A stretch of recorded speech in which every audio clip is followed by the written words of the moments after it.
and Mortal Kombat, whose most recent release, Mortal Kombat 1, has sold nearly 3 million copies since its launch in mid-September. Welcome back, Earth Realm Warriors, to another bite-sized episode of the Realmcast. I'm your host, the Mortal Kombat fan, Tim, and with me as always is my co-host, Yanni. Today, we've got some insightful topics to delve into, all centered around Warner Bros. Discovery's third quarter earnings webcast. We're your portal to all things Mortal Kombat, and today, we'll analyze the implications of these financial revelations.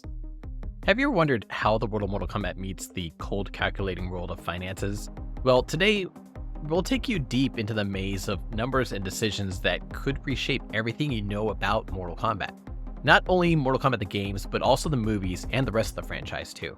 But before we journey into the abyss of numbers and predictions, do us a favor, combatants, smash that like button, subscribe, ring that notification bell to stay connected with our thriving combat community.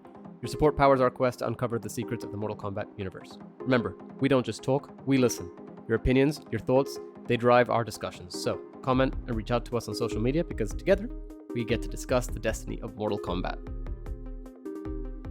Let's kick things off with Mortal Kombat 1's sales performance. The Mortal Kombat franchise has always been a fan favorite, but this latest installment seems to be facing some headwinds.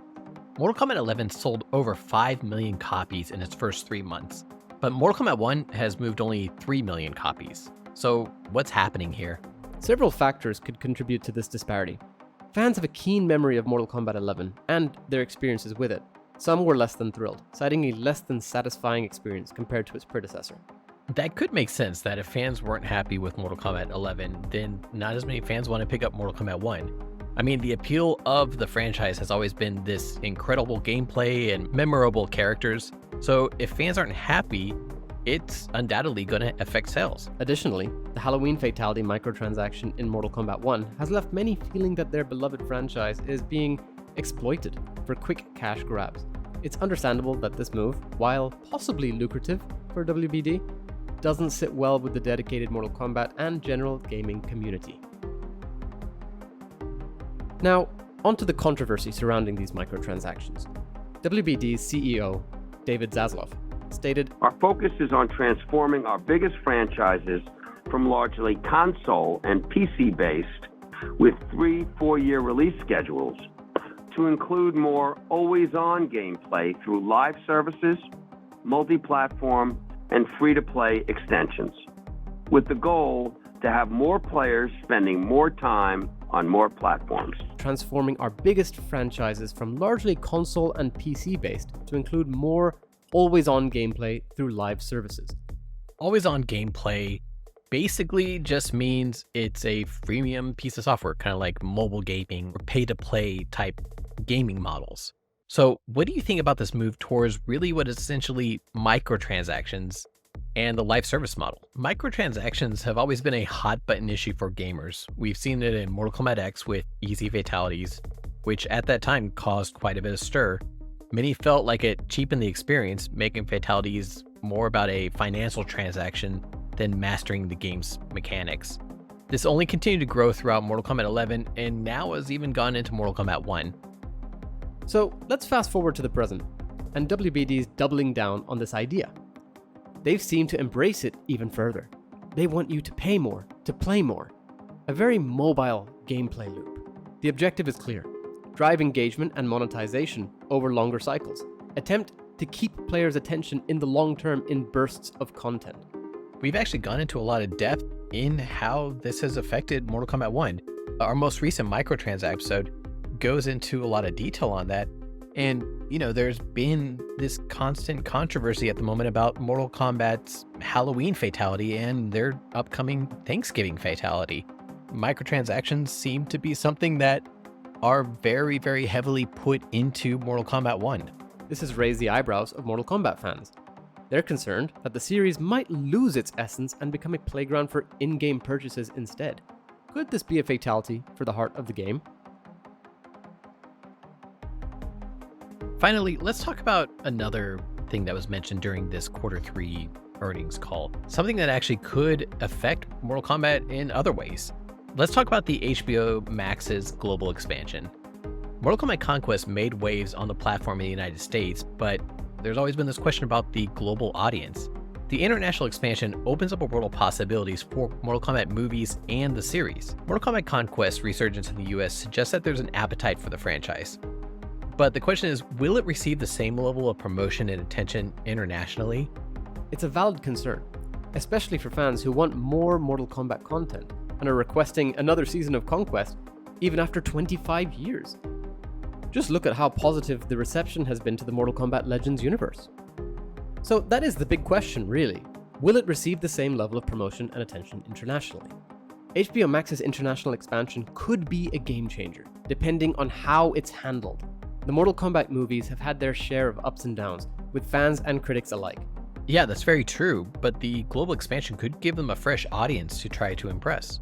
But how effectively will Mortal Kombat be marketed and made accessible to this international audience?